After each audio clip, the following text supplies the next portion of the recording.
बहुत ऊपर ले जाएगा आप सबको। और यही क्रांति का आगाज है। जब जब जुल्म की एक हद पार होती है, जब जब जुल्म बढ़ता है, तभी क्रांति का आगाज होता है। और ये क्रांति अभी से नहीं, शहीदों ने अपनी शहादत देकर निभाई है।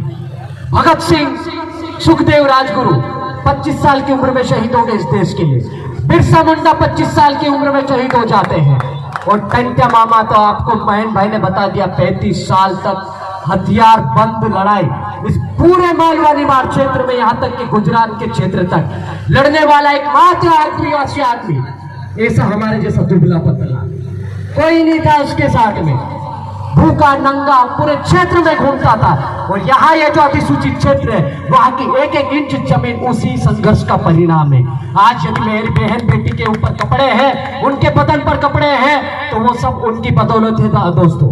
और ये जो आरक्षण की रसमलाई खा रहे ना अधिकारी, कर्मचारी और नेता लोग, ये भी सब उसी की देन है जिसे बाबा साहब ने संविधान के रूप में आपको दिया है। ये कोई भीख नहीं है। इतना बड़ा संघर्ष हुआ और उस संघर्ष में हमारे शहीद हजारों लाखों आदिवासी युवा हुए जिनका आज तक जिक्र नहीं हुआ। यदि आज हम नेमावर की घटना में, मैं सीधे मुद्दे की बात करता हूं, यदि नेमावर में मेरे परिवार की, मेरे समाज के 5 लोगों की बलात्कार करके, हत्या करके 10 फीट गहरे गड्ढे में गाड़ के नमक डाल दिया जाता है, यूरिया डाल दिया जाता है, ताकि उनका शरीर ही खत्म हो जाए, सारा प्रूफ ही खत्म हो जाए। और उसके विरोध में हम पूरे प्रदेश भर के लोग जाते हैं, आदिवासी समाज के, ST SC OBC माइनॉरिटीज के लोग भी जाते हैं और वहाँ प्रदर्शन करते हैं, समाज की आवाज बुलंद करते हैं, दोषियों के खिलाफ फांसी की सजा मांग करते हैं। तो ये क्या गलत है? आप बता दो, गलत है क्या? तो फिर गलत नहीं है तो नीतीश अलाव को फांसी दे देना था, निलंबन क्यों किया? मैंने मेरे समाज की बहन बेटी के न्याय के लिए आवाज उठाई है, किसी प्रमोशन के लिए नहीं उठाई, किसी नेता के प्रचार करने के लिए झंडा नहीं उठाया था।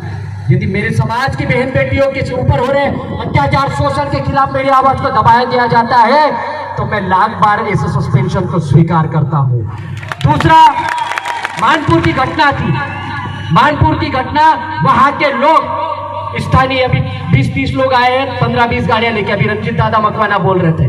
वहां की पवित्र अजनार नदी जानापाव से निकलती है, जो कारम होते हैं वो माहेश्वर में, नर्मदा में मिलती है। और नर्मदा का जल आप जानते हो गुजरात, महाराष्ट्र और मध्य प्रदेश के संपूर्ण क्षेत्र में है, उसमें मिलती है। और उसी नदी में केमिकल डाला गया और केमिकल एसिड युक्त ऐसा पानी हो गया, जहरीला पानी हो गया, जिसने पुट्ठे धोए वो पुट्ठे चल गए, उसके हाथ डाला, हाथ फफूले पड़ गए, और जिसने पिया सब बीमार हो गए और गाय ढोर सब मारे गए। वहां के बोरिंग में पानी लाल आ गया, एसिड युक्त पानी आ गया। उसके बाद में वहां के जो हैंडपंप है वो भी खराब हो गए। वहां का शासन प्रशासन सुस्त रहा, सोता रहा। हम महेंद्र भाई और हम गए वहां की आवाज बनने, आयोजक लोगों ने बुलाया, हम गए, सीना ठोक के गए और हमने प्लानिंग बनाई। मैं यहाँ से भी बोल रहा हूँ, हमारे समाज की बात थी, हमारे समाज के जल जंगल जमीन की बात थी, उनके जीवन की बात थी। और उसी के समाज की बात नहीं कर रहा हूं मैं। क्या नर्मदा का पानी सिर्फ आदिवासी पीता है? गुजरात की मोदी सरकार, गुजरात में जो मोदी जी का गृह राज्य है, वहां पर भी ये पानी जाता है। तो क्या मोदी जी का राज्य वहां प्रभावित नहीं हो रहा है? सभी लोग प्रभावित हो रहे हैं, सभी देश के सभी प्रकार के जाति वर्ग धर्म के लोग प्रभावित हो रहे हैं। तो क्या हमने यदि उसकी आवाज बुलंद की और उसके बाद में वहां पर कार्रवाई चालू होगी, तो क्या गलत है? आप हाथ उठा के बता दो, गलत नहीं है तो फिर निलंबन क्यों? तीसरा, कसरावत की घटना, मुझे आरोपी बताया गया कसरावत में, आप बिना बताए गए और वहां पे सेंचुरी यार्ड में जो मजदूर बैठे से 4 साल से संघर्ष कर रहे हैं। कितने? 4 साल से। अभी हम 4 घंटे नहीं बैठे हैं यहाँ, ऊंच नीच हो रहे बहुत सारे लोग, तो कर्मचारी लोग, बेरोजगारी हुआ तो बैठा आराम से धूप में। लेकिन वहां पर 1000 मजदूर और उनके परिवार में, आप सोच लो, एक परिवार में 10 से 15 लोग भी होंगे, तो कम से कम 10 से 15 हजार लोग प्रभावित हो रहे थे वहां के। वो पिछले 4 साल से संघर्ष कर रहे हैं, अपनी रोजी रोटी के लिए संघर्ष कर रहे हैं, उनके रोजगार के लिए संघर्ष कर रहे हैं, क्योंकि वहां का फैक्ट्री मालिक, वहां का जो उद्योगपति है, षड्यंत्र पूर्वक सबको बाहर कर देता है और फैक्ट्री बेचने की बात करता है। यदि हम वहां पर मेधाताई के नेतृत्व में जाते हैं, महेंद्र भाई, सीमा दीदी वगैरह, और उनकी आवाज बुलंद करते हैं, तो क्या गलत है? क्या आप बता दो, गलत है क्या?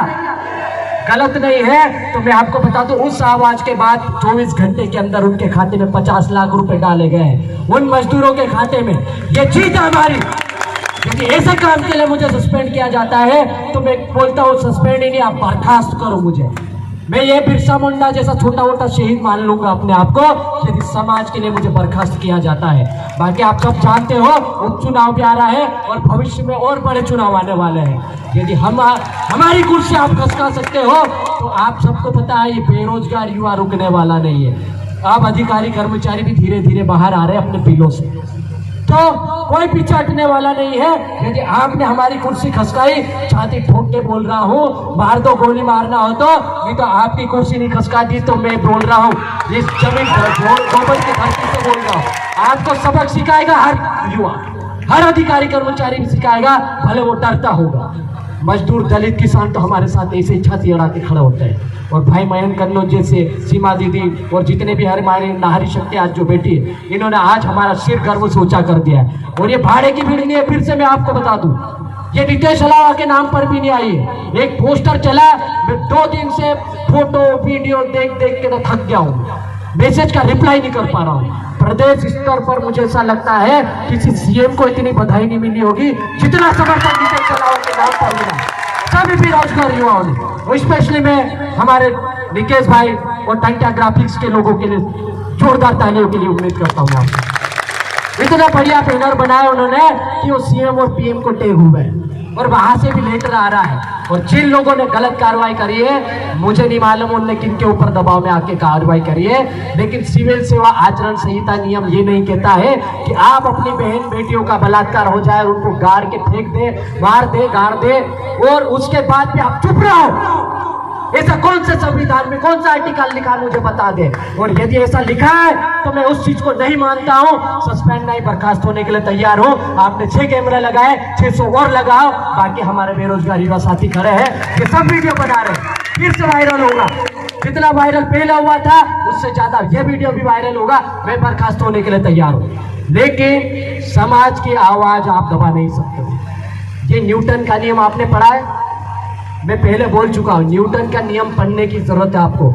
यदि किसी चीज को आप दबाओगे तो उतनी रफ्तार से बाहर आएगी। यदि आप गेंद फेंकोगे तो वो दीवार से टकरा के वापस आएगी, पत्थर ऊपर फेंकोगे तो भी वापस आएगा। तो ये न्यूटन का नियम है और इसको कोई झुटला नहीं सकता।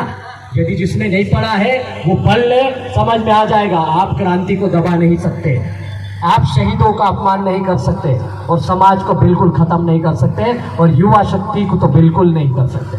तो आपने मुझे इतना समय दिया, जो आधारभूत मेरे ऊपर आरोप थे वो आरोप मैंने आपके समक्ष रखे। बस आपने मुझे जो समर्थन दिया, भूखे प्यासे इंदौर, भोपाल, खरगोन, खंडवा, बड़वानी, सिंधवा, धार, झाबुआ, रतलाम, यहाँ तक कि गुजरात के भी हमारे साथी सुबह 5 बजे से निकल कर आ गए थे। तो ये सब साथियों के लिए एक बार जोरदार तालियां बजा दो भाई।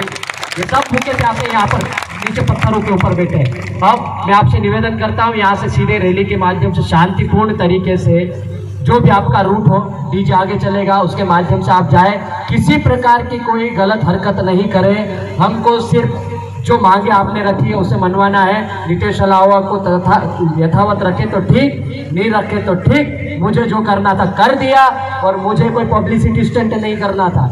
ये समाज की ताकत आपने दिखाई, बस ये मेरे लिए बहुत बड़ा मनोबल है, यही मेरे लिए सम्मान है। और इसके साथ में मिर्ची रोटी खाने मैं भी जिंदा रह लूंगा, नहीं तो ताड़ी बेच के जिंदा रह लूंगा, लेकिन ऐसी गुलामी नहीं करूंगा।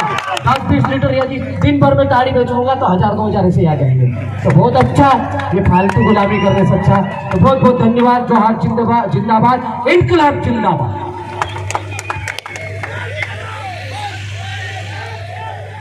जिंदाबाद दोस्तों।